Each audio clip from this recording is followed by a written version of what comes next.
Isang panibagong obra na naman ang handog ko sa inyo mga tropa. Ang request sa akin neto ni bro ay textured fringe, low taper fade na may normal bulk lang sa likod na hindi naka-blowout. Ang una nating ginawa ay binawasan muna natin ang harap at dun tayo nag-base ng layering papunta sa likod.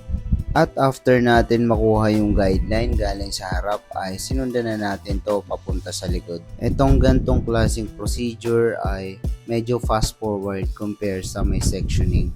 At maraming nagtataka kung bakit hindi daw ako nagsisection. Isa lang yung sagot ko dyan. Dito ako sa gantong klaseng procedure mas komportable. Doon ako nasanay at yun ang sarili kong barbering tactic or strategy. So kung kayo ay may sarili ding tactic or strategy, i-improve nyo sa sarili nyong pamamaraan. Huwag nyong 100% gagayahin ang mga napapanood nyo dahil may kanya-kanya tayong skill at talento.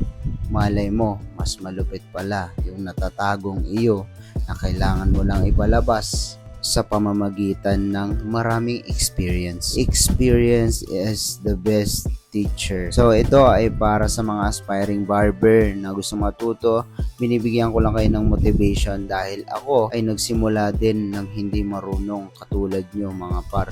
Banu din ako nun.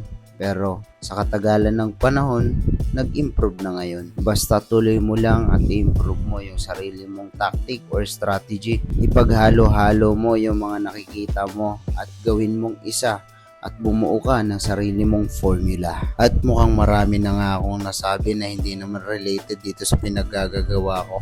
Tayo ay tapos na pala at ito ang mukha niya kanina.